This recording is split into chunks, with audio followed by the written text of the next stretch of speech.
बातमी आहे पारनेर तालुक्यातून। संत गाडगेबाबा ग्रामस्वच्छता अभियान पुरस्कार व विकास कामांचा धनादेश वितरण कार्यक्रम वडनेर बुद्रुक येथे संपन्न झालाय। अहमदनगर जिल्हा परिषदच्या अध्यक्षा शालिनीताई विखे पाटील यांच्या प्रयत्नातून मिळालेल्या 64,35,481 रुपयांच्या विविध विकास कामांचे उद्घाटन पारनेर पंचायत समिती सभापती राहुल भैया झावरे यांच्या हस्ते करण्यात आले। अतिरिक्त मुख्य कार्यकारी अधिकारी जगन्नाथ भोरे कार्यक्रमाच्या अध्यक्षस्थानी होते। यावेळी संत गाडगेबाबा ग्रामस्वच्छता अभियानामध्ये वडनेर बुद्रुकला विभागीय स्तरावर तृतीय क्रमांकाचे 6 लाखाचे बक्षीस, जिल्हा स्तरावर 3 लाख रुपये आणि तालुका स्तरावर 1 लाख रुपयांचा धनादेशही देण्यात आलाय। त्याचप्रमाणे तालुका स्तरावरील द्वितीय क्रमांकाचे 50,000 रुपयांचे बक्षीस जामगावला, तृतीय क्रमांकाचे 25,000 रुपयांचे बक्षीस पठारवाडी ग्रामपंचायतला मिळाले। या प्रसंगी उपमुख्य कार्यकारी अधिकारी प्रशांत शिर्के, जिल्हा परिषद सदस्य पुष्पा वराळ, पंचायत समिती सदस्य दिनेश बाबर, सुनंदा धुरपते, बीडीओ विशाल तनपुरे, अस्मिता तांबे, सचिन वराळ, संतोष काठे, सरपंच रेखा येवले, उपसरपंच गणेश सुकाळे, लक्ष्मण बोराडे, शिवाजी सुकाळे, सरपंच स्वाती नरे, उपसरपंच संतोष शिणारे, सरपंच कैलास ढोमे, अरुणा खाडे, शिवाजी पवार, पृथ्वीराज खुपटे, अनिल गजरे, ग्रामसेवक हरिश्चंद्र काळे, ज्ञानदेव बाबर व ग्रामस्थ उपस्थित होते। यावेळी बोलताना काय म्हणालेत सभापती राहुल भैया झावरे, जिल्हा परिषद अतिरिक्त मुख्य कार्यकारी अधिकारी भोर, उपमुख्य कार्यकारी अधिकारी प्रशांत शिर्के, पंचायत समिती सदस्य दिनेश बाबर। पाहुयात ही बातमी सविस्तर। याच बातमीचा आढावा घेतलाय आमचे पारनेर ब्युरो चीफ दत्ता गाडगे यांनी। ऑलिम्पिक मध्ये पहिला नंबर मिळवतात, चीनचे खेळाडू पहिला नंबर मिळवतात, अमेरिका, रशिया आणि चीन यांच्यामध्ये स्पर्धा असते की सगळ्यात जास्त मेडल कोण मिळवतं, सगळ्यात जास्त पदक कोण मिळवतं। का बरं या देशामध्ये खेळाडू तयार होतात जास्त? म्हणजे त्या देशातल्या मुलांच्या, युवकांच्या बुद्धीची, म्हणजे त्यांच्याकडे बुद्धी पण आलेली आहे, त्यांच्याकडे आत्मविश्वास आलेला आहे, त्यांचं मन धनदाखल झालेलं आहे, त्यांचं मनगट सुद्धा बळकट झालेलं आहे। याचं कारण काय?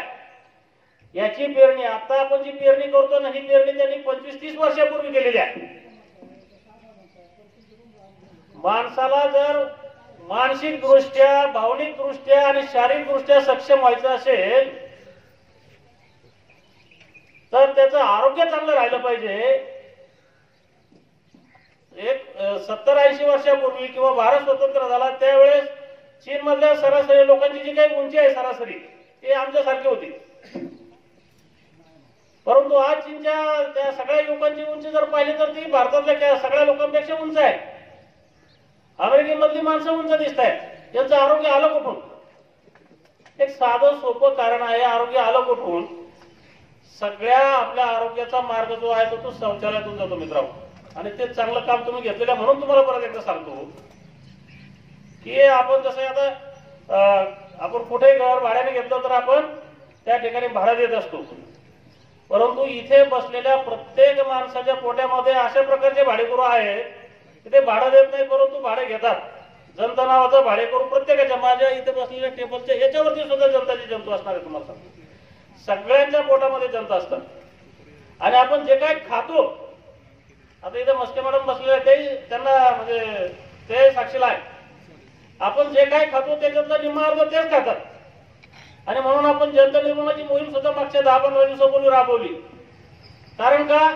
आपण खाल्लेलं जर 30%, 25% तेच खाणार असतील तर आपलं शरीर बळकट होणार कसं?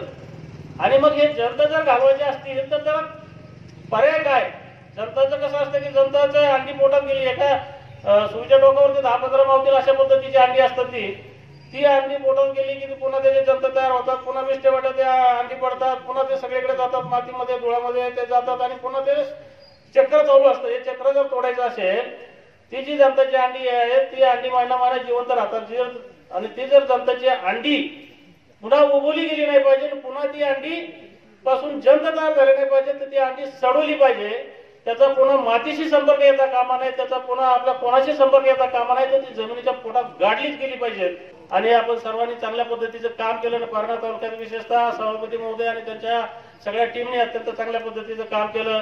तुमच्याकडे आता आपल्याला माहिती आहे की नगरचं ग्रामदेवत विशाल गणपती आहे, आणि आपल्याच जिल्ह्यामधले मोठे संत आहेत तनपुरे महाराज, दोघांचे मिलाप झालेले व्हिडिओ आपल्याला मिळालेले आहेत। विशालजी तनपुरे, त्याच्यामुळे आणि राहुलजी झावरे साहेब आणि त्यांची सगळी टीम, द्रौपद मॅडम असतील किंवा गणेश बाबर असतील, अत्यंत चांगल्या पद्धतीने ह्या तालुक्यामध्ये काम करतायत. त्याच्यामुळे निश्चितपणे तालुक्याला चांगले दिवस येतील आणि आपण अशाच पद्धतीचं चांगलं काम करावं आणि परमेश्वराने अशा पद्धतीचं चांगलं काम करण्याची सद्बुद्धी आपल्याला द्यावी, अशा प्रकारची परमेश्वर चरणी मी प्रार्थना करतो आणि या ठिकाणी थांबतो. या ठिकाणी मला बोलवलं कार्यक्रमाचा अध्यक्ष दादा अत्यंत चिवट असा हाडाचा कार्यकर्ता असल्यामुळं रोज येणार, शेतीचं काम करून येणार, पहाटे 3 वाजता शेतात जाणार, 7 वाजता आवरून न्याहारी करून पारनेरला 10 वाजता पंचायत समितीत पोहोचणार, धडपडणार. मी नसलो तर गणेश असतो, गणेशकडनं पत्र घेणार, पण माझा त्यांचा विश्वास असल्यामुळे कोरेज लेटर त्यांच्याकडे सह्या करून ठेवलेले. त्याच्यावर काहीतरी लिहिणार, बीडीओ साहेबांकडनं प्रस्ताव करून घेणार, डेप्युटी सीओ साहेबांकडे जाणार, सीओ साहेबांकडे जाणार, भोर साहेबांकडे जाणार, जिल्हा परिषद अध्यक्षांकडे जाणार, तिथं नाही जमलं तर नामदार साहेबांना जाऊन मुंबईला गाठणार. जिथं जाऊन तिथं शक्य होईल ज्या काही पद्धती करता येतील, ज्या काही ठिकाणी जाऊन त्यांना धडपड करता येईल आणि संध्याकाळी 7:30, 8, 9, 10 वाजता घरी जाणार आणि पुन्हा पहाटे 3 वाजता उठून शेतावर जाणार. अत्यंत पोट तिडकीने कुठंतरी समाजाविषयी, गावाविषयी, परिसराविषयी त्याची असणारी जी आस्था असेल, त्याच्याविषयी असणारी त्याची तळमळ असेल. काल मी आणि दीपक पवार असेल, श्रीकांत असेल, आम्ही गाडीतून जात होतो. दुष्काळात धाक असल्यामुळे रोजगाराचं काम पाहणी करत होतो. ही पत्रिका त्यांची सहकारी तिथं आले, दीपकच्या हातात दिली. सन्माननीय उपसभापतींनी पत्रिका पाहिली, त्याच्यावरचे निधी पाहिला, आकडे पाहिले, विकास कामांची यादी पाहिली.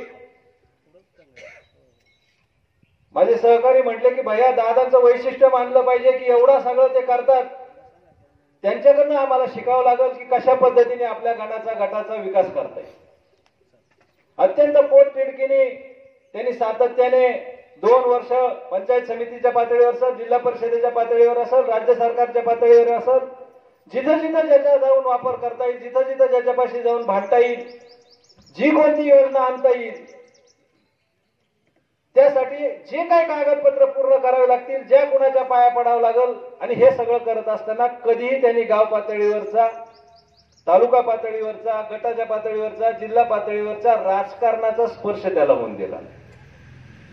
पक्षीय राजकारण कधी केलं नाही, कधी गटाटाराचं राजकारण केलं नाही, कधी ह्याला श्रेय जातं त्याला श्रेय जातं, स्वतः मागं बसणार, फोटोत नाही येणार, नारळ हातात दिला तरी दुसऱ्याच्या हातात सरकून देणार. एक वेगळा तरुण ह्या भागामध्ये निर्माण व्हायला लागले. आता एक गावाने त्याचं महत्व ओळखलं पाहिजे, त्याला ताकद दिली पाहिजे. मगाशी भोर साहेबांनी सांगितलं, शिर्के साहेबांनी सांगितलं, गावं त्यांनी आतापर्यंत हजारो पाहिले असतील. आम्ही 113 गावं पाहतो, त्यांच्या आयुष्यामध्ये तर त्यांनी आतापर्यंत 1000-2000 गावं पाहून झाले असतील. तरी सुद्धा ते म्हणतात की आज वडनेरची स्पर्धा ही हिवरे बाजार पर्यंत आलेली आहे, कदाचित उद्या राळेगण सिद्धीपर्यंत आपण जाऊन स्पर्श करण्याची उमेद बाळगली पाहिजे. हे त्यांना वाटावं. इतक्या मोठ्या अधिकाऱ्यांपर्यंत तुमची ओळख निर्माण करून देणारा दुसरा तिसरा कोणी नसून तुमच्या गावातला भूमिपुत्र दिनेश आहे, हे इथे आपण विनम्रपणे मान्यच केलं पाहिजे. मध्ये मग कामं अडकायला लागतील आणि मग तुम्हाला असं वाटेल की कामाची मागणी वाढत चाललेली आणि आपल्याला काम नाही. त्यासाठीची जागरूकता आतापासून तुम्ही बाळगली पाहिजे आणि त्याच्यासाठी ज्या काही मागण्या तुम्ही उद्या करताल, प्रत्येकाच्या बाबतीत, माझा चौधरी साहेब वेगळ्या पक्षाचे आहेत, धुरपुते साहेब वेगळ्या पक्षाचे आहेत, दिनेश आम्ही वेगळ्या पक्षाचे आहोत. आम्ही पंचायत समितीमध्ये काम करत असताना कधी पक्षीय विनिवेश ठेवला नाही. चौधरी साहेबांचं काम त्यांच्या गणामध्ये पाहिलं तर अत्यंत पोटतिडकीने काम ते त्यांच्या गणामध्ये करतायत. ढवळपुरी सारख्या ग्रामपंचायतीमध्ये एक वेगळ्या प्रकारचं काम करून त्यांनी दाखवले. धुरपदेताईंच्या कामाचा वेगळ्या प्रकारचा ठसा त्यांनी त्यांच्या भागामध्ये मिळवला. त्यांचा आता इथं आपण त्यांच्या गावाला सत्कारही केलेला आहे. त्यांच्या सरपंचांना, सगळ्या सरपंचांना ज्यांना पुरस्कार मिळाला, बोलायचं होतं पण वेळाअभावी आपण त्या सगळ्यांना वेळापासून रोखलं. त्यांची मी या निमित्ताने दिलगिरी व्यक्त करतो. आशाताई वरकर इथं आलेले आहेत, त्यांचे अनेक प्रश्न आहेत. हा प्रश्न काय पंचायत समिती स्तरावरचा नाही, खऱ्या अर्थाने तो जिल्हा परिषद स्तरावरचाही नाही. परंतु आमचं नेतृत्व सक्षम आहे. नामदार राधाकृष्ण विखे पाटील साहेब असतील, शालिनीताई विखे पाटील असतील, हे राज्यातलं नेतृत्व करत असतात आणि त्यांच्यापर्यंत तुमचा प्रश्न नक्कीच आम्ही पोहोचू की जेणेकरून तर त्याला कुठेतरी वाचा फुटेल. आज इथं आपण या गावामध्ये अनेक विकास कामांचा उद्घाटन केलं, लोकार्पण केलं. त्या गावाला पुन्हा एकदा तळमळीची मला विनंती आहे आणि परिसरातल्या आलेल्या गावांनाही माझी विनंती आहे की या गावात फिरा, फिरलं पाहिजे. गाव कसं एकोप्याने बांधलं, गावकऱ्यांनी कसा आतापर्यंत ठेवलेला एकोपा आता तुटू देऊ नका. आता राजकारणाचा काळ येणार आहे, होणार आहे. तुमचा आमचा संघर्ष होणार, तुम्ही आमच्यावर आरोप करणार, आम्ही तुमच्यावर आरोप करणार आणि आम्ही हे चक्रव्यूह भेदून बाहेर पाडणार. परंतु ह्या सगळ्यातूनही गावाचा विकास विसरू नका. गावामध्ये एकमेकांमध्ये मनामध्ये कटुता आणू नका. आज गाव एक झालंय, पुरस्कारापर्यंत गेलोय, ती बाजू वेगळी ठेवा. गावाचा विकास एका बाजूला राहू द्या आणि राजकारण दुसऱ्या बाजूला राहू द्या. जशी तलवार एका हातात धरली जाते आणि ढाल एका हातात धरली जाते, तसं विकास एका हातात धरा आणि राजकारण दुसऱ्या हातात धरा आणि जेणेकरून गावामधला एकोपा टिकून उद्याच्या काळामध्ये ह्या प्रगतीला आलेला बाधा पुढे पोहोचणार नाही याची खबरदारी ग्रामस्थांनी घेतली पाहिजे. अनेक विषय आहेत, पण तो वेळ उशीर झालेला आहे. राजकीय घडामोडींनाही थोडासा वेळ आलेला आहे, त्यामुळे मी आता जास्त काही बोलत नाही. पुन्हा एकदा सगळ्या ग्रामस्थांचं, ती जी काय त्यांनी स्वतःची एक टीम तयार केली, त्या सगळ्यांचं, दिनेश दादांचं, या जिल्हा परिषद गटामध्ये हा जे आदर्श गाव तयार झालं, परिसराचा विकास घडून आणला, त्या जिल्हा परिषद सदस्य पुष्पाताई वराळांचं, ज्या प्रशासनाने चांगल्याच्या पाठीशी उभं राहून खंबीर अशी भूमिका घेतली, त्या प्रशासनाचं, ग्रामस्थांचं, सरपंचांचं, सगळ्यांचं मी मनापासून खूप सारं कौतुक करतो. उदाहरण म्हणजे हे वडनर गाव असेल, की कोणतीही शासकीय योजना ती राबवायची कशी आणि त्या योजनेच्या माध्यमातून बक्षीस म्हणा किंवा निधी कसा खेचून आणायचा हे या गावाकडून शिकावं. कारण माझा संबंध प्रत्येक गावाशी येतोच, परंतु ह्या गावाशी खूप जवळून संबंध आलेला आहे. स्मार्ट ग्राम पुरस्काराच्या निमित्ताने ह्या गावामध्ये जवळपास मी रात्री सायंकाळी 6:30 वाजता आलो होतो. 6:30 5:30 किमान 3 तास हे गाव मी प्रत्येक तुमच्या गावातला जी वस्ती असेल, वराठी वस्ती, कुठल्या तुमच्या वस्ती असतील, सगळ्या मी फिरून बघितलेल्या आहेत आणि एक चांगल्या प्रकारचं काम हे या गावानं या कमी वेळात केलेलं आहे. त्याचं उत्तम उदाहरण म्हणजे संत गाडगे बाबा, स्मार्ट ग्राम, त्यानंतर तुमच्या सन्माननीय माजी उपसरपंच लोकमतच्या माध्यमातून पुरस्कार प्राप्त झाला आणि चांगलं नेतृत्व, सरपंच असो, पंचायत समिती मेंबर असो, निश्चितपणे सभापती राहुलजी जावरे साहेब यांनी विविध योजना त्या गावात आणल्या आणि या माध्यमातून जो विकास तुम्ही घडवला आहे किंवा घडवत आहात आणि आज जे भूमिपूजन विविध विकास योजना झालेले आहेत, सन्माननीय अतिरिक्त सीओ, सन्माननीय सदस्य यांच्या हस्ते, तर अशाच प्रकारची भूमिका सर्व गावांनी घ्यावी आणि गावाचा विकास हा गावाच्या लोकांमध्ये जी एकी आहे, जी तुमचं गावाकडे बघण्याचा दृष्टिकोन आहे, ती मला त्या दिवशी दिसली. 1 वर्षभरापूर्वी मी ह्या गावामध्ये आलो होतो की सर्व लोकांची इच्छा होती, मी पुरस्कार तुम्हाला काम केलं म्हणून मिळाला बाबासाहेब हे निश्चित आहे, परंतु सर्व लोकांची इच्छा होती की पुरस्कार मिळावा म्हणून तो मिळाला. वाट्या लावतात आणि त्या ठिकाणी यांचं उद्घाटन करतात. म्हणजे या ठिकाणी पहा, हे राजकारण कुठलं नेतात. अरे विकासाच्या कामामध्ये तुम्ही कशाला अडथळे आणता? जर तुम्हाला विकास करायचाच नाही, आलेला निधी पाठीमागा पाठवायचा, गोरगरीब जनतेसाठी आलेला निधी तुम्ही खर्च करू शकत नाही तर त्या खुर्चीवरती बसता तरी कशाला? असो तर आज या ठिकाणी मॅडमनी जे काही निधी दिला त्यावेळेला ते म्हटले की ही एक महिला आहे, ही स्त्री काय करू शकते गटामध्ये, परंतु अध्यक्ष मॅडम असतील, नामदार विखे साहेब असतील, त्याचबरोबर श्रीधर असतील, या सुजय दादांनी अख्खा हा जो गट होता जिल्ह्यात पाहिलं तर त्या ठिकाणी जिल्ह्यामध्ये मॅडम ज्या वेळेला खुर्चीवरती बसून पूर्ण जिल्ह्याचं कामकाज करतात त्यावेळेला मॅडमला बरेच जण प्रश्न करतात की मॅडम तुम्ही निघोज आळकुटी गटाला जास्त निधी का दिला. तर जिल्ह्यामध्ये सगळ्यात जास्त निधी दिला असेल तो खऱ्या अर्थाने अध्यक्ष मॅडमने. आजही आमच्या वरा कुटुंबावरती झावरे साहेबांचं असो विखे साहेबांचं असो प्रेम अत्यंत आहे. त्या ठिकाणी त्यांनी दिलेला जो काही शब्द असतो, झावरे साहेब असतील किंवा विखे साहेब असतील, दिलेला शब्द पाळणारे खरे नेते असतील तर हे नेते. कारण या आज पाहिलं तर 208 त्या ठिकाणी जे काही शेतकरी हत्याग्रस्त आहेत, शेतकरी आत्महत्याग्रस्त झालेले आहेत, या शेतकऱ्यांचं दत्तक असं कुटुंब या विखे कुटुंबाने घेतलेलं आहे.